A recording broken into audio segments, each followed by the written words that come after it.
Bom dia. Hoje, Salmo 103. Se nós entendemos pelos últimos salmos que o Salmo 101 é um convite que Davi faz para Deus habitar na casa dele, e Davi diz mais, ele deixa claro que ele vai percorrer o caminho da perfeição. No Salmo 102, então, nos fala um pouco do preço que é caminhar o caminho da perfeição. Ele vai entender que esse caminho, embora possa ser o único caminho que nós temos, mas ele exige de nós sacrifício, dedicação, entrega, empenho, para poder corrigirmos tudo aquilo que possamos ter feito de mal a todas as pessoas que nos cercam, para poder verdadeiramente aperfeiçoar o nosso caminhar enquanto estivermos nessa terra.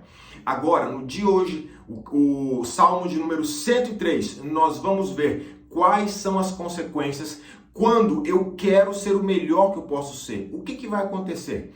Na hora que eu entendo que a responsabilidade de tudo aquilo que acontece na minha vida hoje é minha e somente minha. O meu problema no casamento depende de mim para poder arrumar. O problema com os filhos depende de mim, de cada um de nós para poder arrumar. E assim vai em todas as áreas da vida, com relação às finanças, com relação à saúde.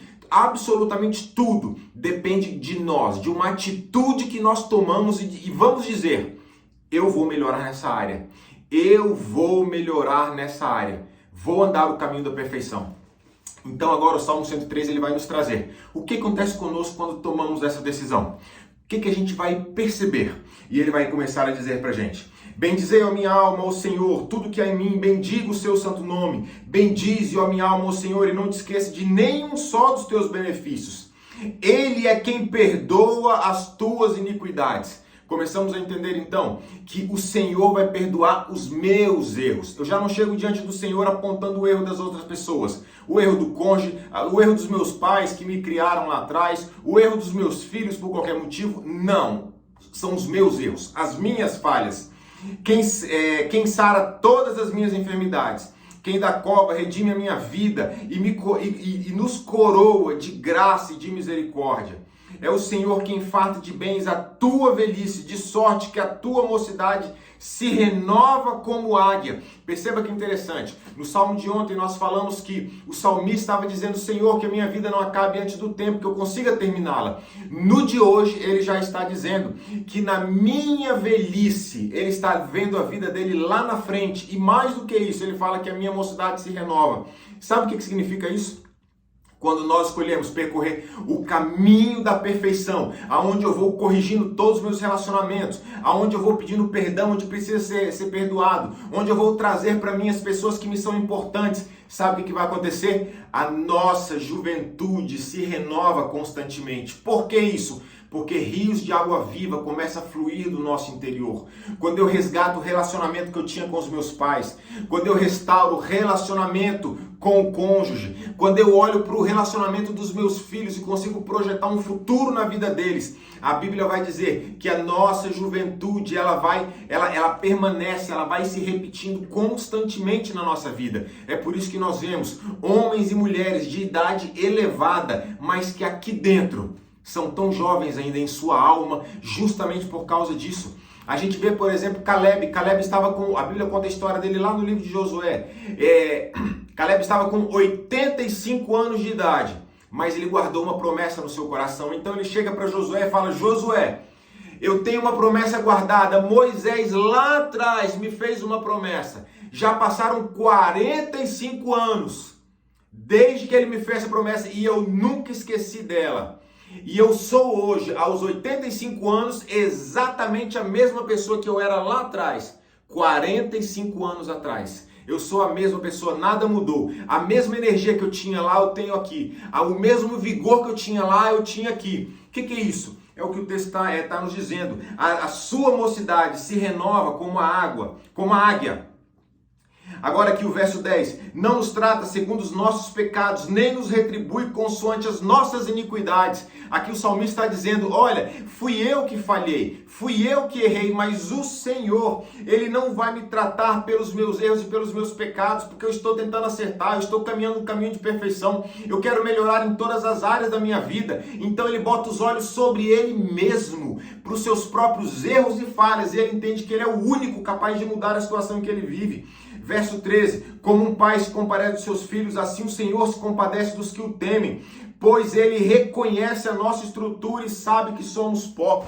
É verdade, ele reconhece a nossa estrutura, sabe que nós somos pó, e essa é a visão que nós vamos ter quando tentarmos consertar tudo aquilo que podemos ter estragado ao longo do tempo. E eu aqui quero te lembrar, Adão e Eva, no momento em que eles erram, no momento em que eles pecam lá no Jardim do Éden, eu quero mostrar para você como, se nós não tivermos uma atitude de querer melhorar, Deus não vai agir nas nossas vidas.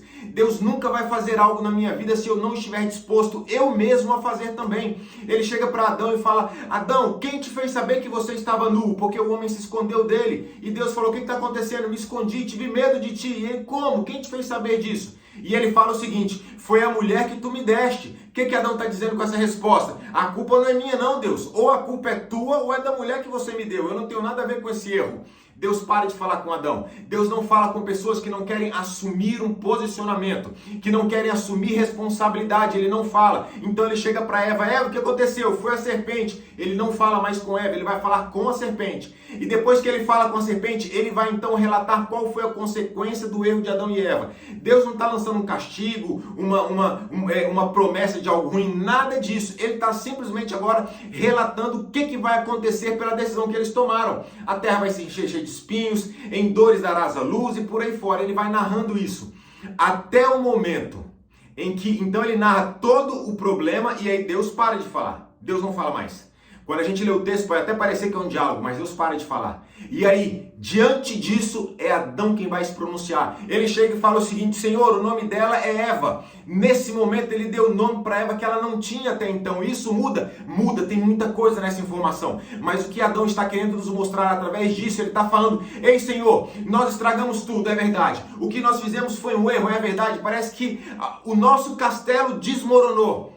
Mas agora eu olho para ela e é com ela que eu vou continuar. É com ela que eu vou até o final. O que Adão está dizendo? Eu estou assumindo a responsabilidade. Eu estou dizendo que a partir de agora eu vou consertar o que eu quebrei. A partir de agora eu vou dar continuidade naquilo que era o plano e era o sonho lá atrás. Quantas vezes nós, aqueles que já são casados, casaram e lá atrás tinham tantas promessas que abandonaram ao longo do caminho. Foi o que Adão fez aqui com Eva. Mas então ele fala: eu vou continuar com ela. E eu vou povoar essa terra, porque esse era o propósito, esse era o plano. Eu vou continuar e vou povoar essa terra. Quer ver uma outra história que eu gosto bastante?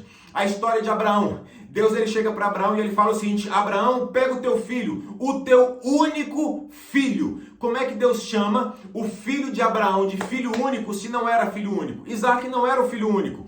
Abraão já teve um outro filho antes de Isaac. Ismael é o primeiro filho de Abraão. Mas Deus chega para ele e fala: pega o teu único filho. E ainda repete: por que Deus chama Isaac de único filho se não era o único filho de Abraão? Não era. Por que Deus faz isso? E a resposta está no próprio texto. Ele fala o seguinte: Abraão, pega o teu filho, o teu único filho, aquele a quem amas. Deus só leva em consideração qual era o sentimento que Abraão tinha pelo filho. Ele amava esse filho. O outro não, ele teve, mas não tinha amor por aquela criança. Agora por esse ele tem amor. Qual é o princípio que está aqui? O que Deus me ensina através disso? Que Deus só valoriza aquilo que eu também valorizo.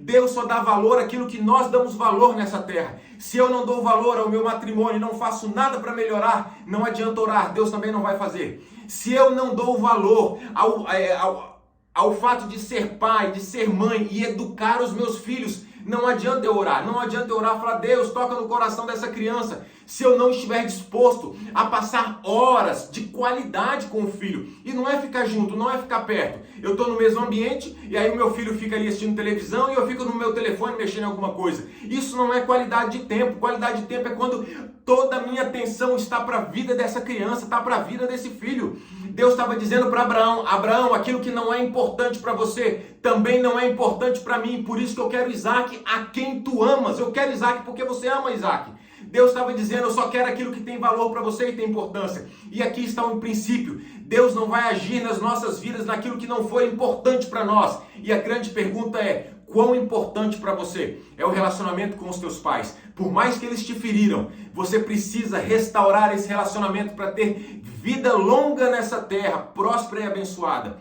Quanto vale para você o teu casamento? Quanto vale para você o fato de ter a tua casa, um lar abençoado e próspero? Quanto vale os teus filhos para você?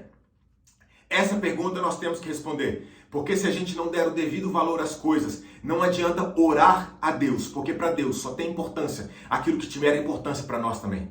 E que Deus possa te abençoar ao longo de todo esse dia. Deus abençoe. Você é a sua família. Em nome de Jesus. Amém.